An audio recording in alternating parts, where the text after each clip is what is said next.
All right, Mr. Metcalf here again. Part two of ancient Greece, and today we're going to get into Greek city-states and some more.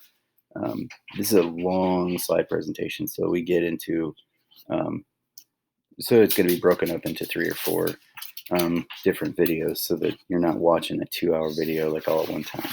All right, so last time we talked about ancient Greeks, where they came from to start with the Mycenaeans. We talked about their geography, the fact that they had to become good traders because 3/4 of their land is taken up by mountainous terrain, leaving them only a quarter for farming. We discussed that the terrain also caused them to be a little more isolated, which is why we're going to have Greek city-states, that what we're going to have today, or discuss today. How they had like a 400-year period of kind of where they sort of disappeared, I suppose, from the trading landscape and things like that, simply because another group of Greeks took them over. Okay, but let's start today. Let's get into the Greek city-states. All right, main idea here. The growth of city-states in Greece leads to the development of a lot of different political systems, quite a few. Okay, many political systems in today's world actually mirror the varied forms of government that evolved in Greece. Which, I mean, if you think about it, there's other, right? I mean, there's other influences, not just Greece, but I think the Greeks might have come to, at least maybe in their eyes, a form of perfection. And it's where, I don't know, it's the Western world is a major influence. So I think the Greeks really, okay, it just boils down to, I think the Greeks really had more influence. All right, so let's go. Whoops, wrong way. All right. When the Dorians ruled Greece, Greek culture declined. 2 things happened, though. Okay. Greeks stopped following ancestors' traditions and cultures, and they created their own. Okay, that's very important. I think it's always important to create some of your own culture, your own tradition. Not necessarily leave all the old stuff behind, but I think it's important to have your own. The method of governing changed from tribe and clan to like a more formal type of government. Okay, in a tribe and a clan, you usually have some elders and maybe one head chieftain or something. This is going to change into like a form of government with maybe a king and some senators, things like that. All right.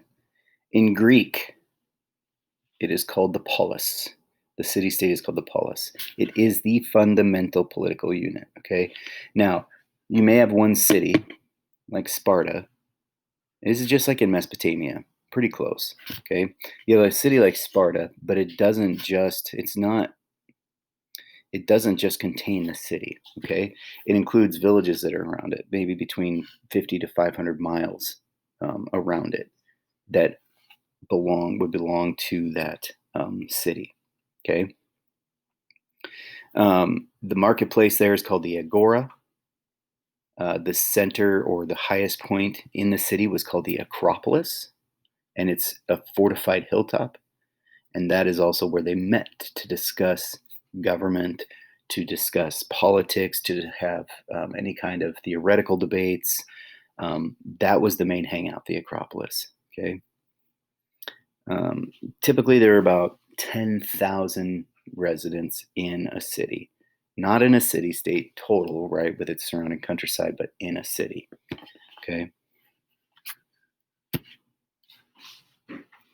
Advantages and disadvantages. City-states are small and fairly easy to control. They're centralized. Okay, so if you were to take a look here at ancient Sparta, this green area here, this is the area that they controlled. It's not a big area. It's pretty easy. Athens, same thing. It's not a big city.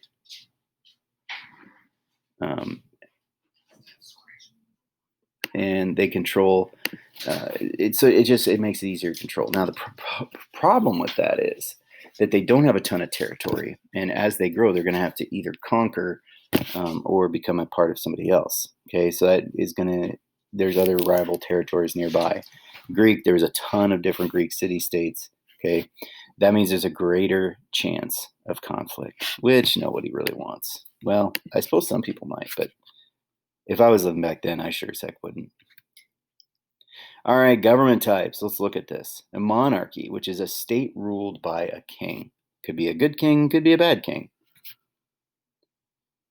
Aristocracy, someone ruled by nobility, landowners. Okay, hold on. Let me go back for a second. Let's start back over again. I apologize. Okay, monarchy. Let's go back to monarchy. The rule here is hereditary, usually passed from father to son. Okay, some rulers, not all, some rulers claim divine right. In other words, they are ruler because the gods say so. Okay, now we move on to aristocracy, rule by nobility. Now, rule here is also hereditary. It's based on family ties, social rank, and wealth.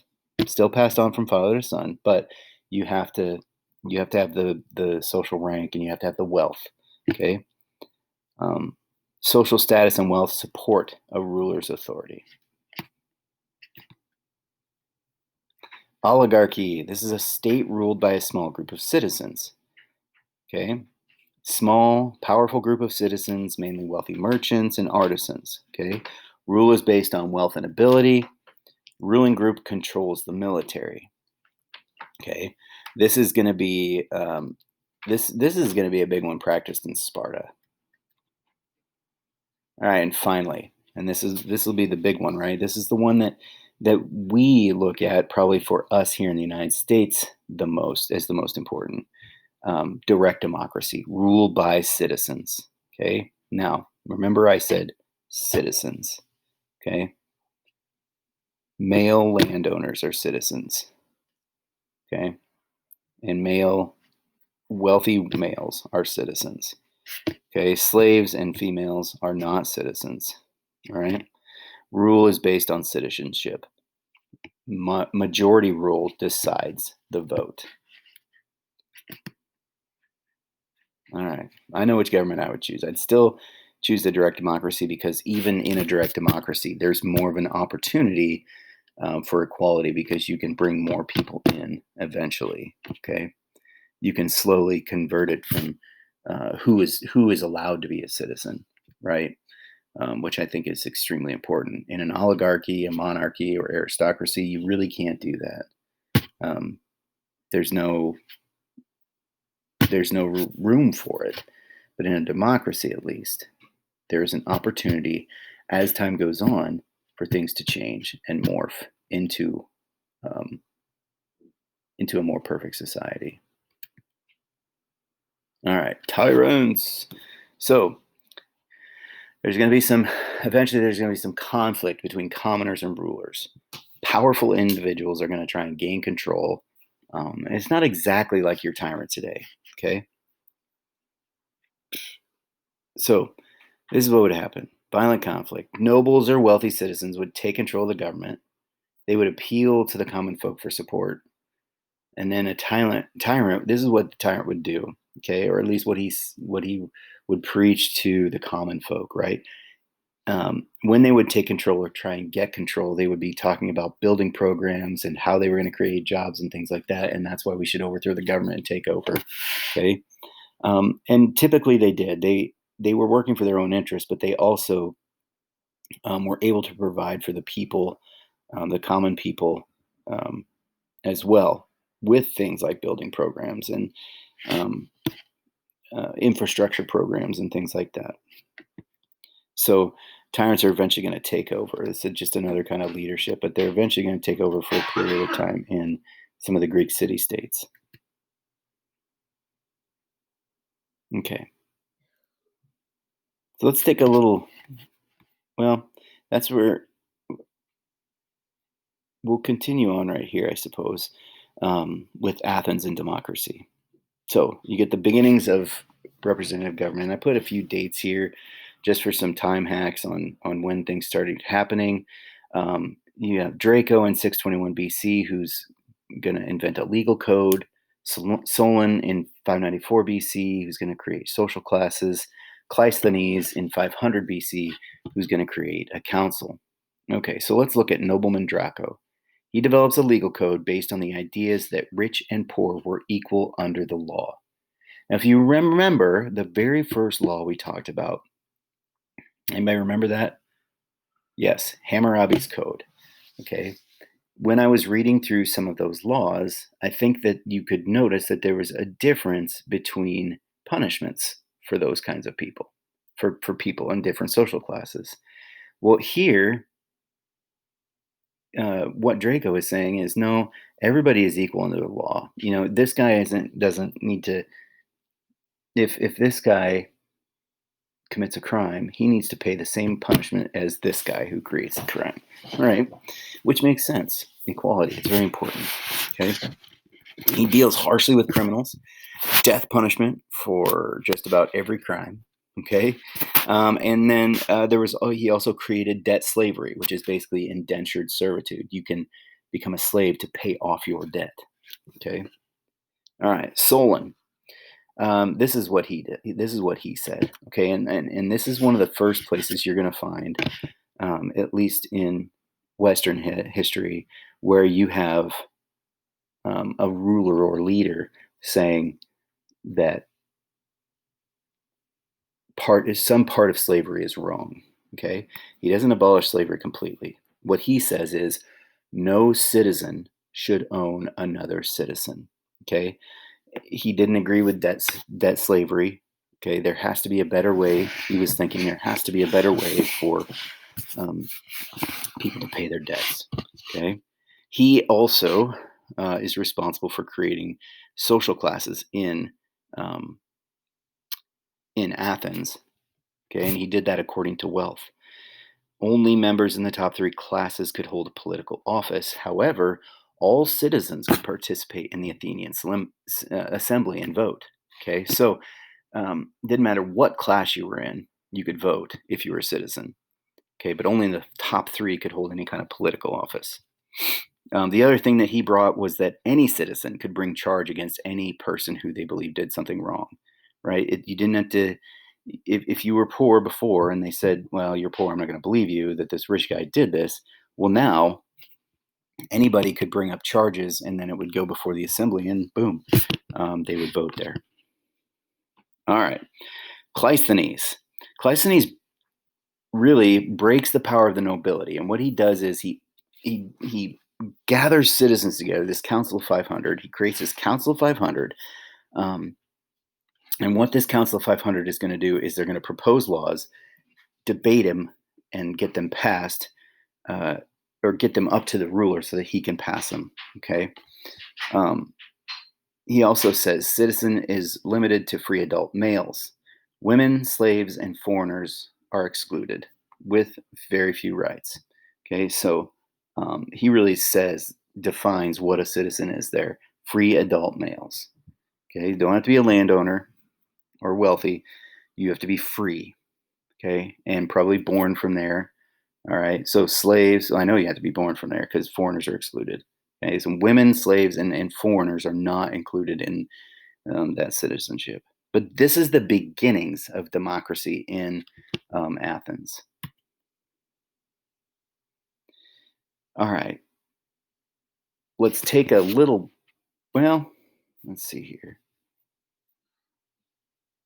Let's take a little break. Well, we'll finish up with Athens here, and then we're going to move on to ancient Sparta. So let's briefly talk about education in Athens. Only sons of wealthy families are going to be able to get an education. They begin at a young age, and the overall goal, is to be a good citizen. Now we'll just describe a little bit about what that is. Okay, at age 7, they go to school and they start to learn reading, grammar, poetry, history, math, and music. Okay, they are trained in logic. They're trained in public speaking, and this is because there is a ton of debate. Okay, they sit outside for hours and they debate. That's one of the things that they do. So being educated in logic and public speaking, a very important thing. All Greek males are expected to be able to argue their points of view. Okay. It was also important though, not just their mind. They wanted to train their body, so they did have some sort of athletic activity every day.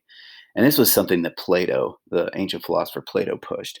He was like, man, you can be smart, but you have to have that mind body balance. Okay. Because if we have that mind body balance, we can create the perfect human being. Then we can mate the perfect human beings, and everybody will be perfect eventually.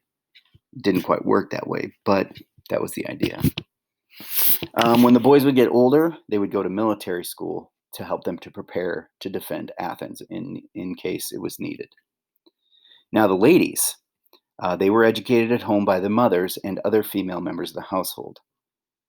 They learned skills to make them good wives and mothers. However, some did learn to read and write, and some actually became accomplished writers. Okay, so that is going to end this session of um, ancient Greece, and we'll continue in the next session with ancient Sparta.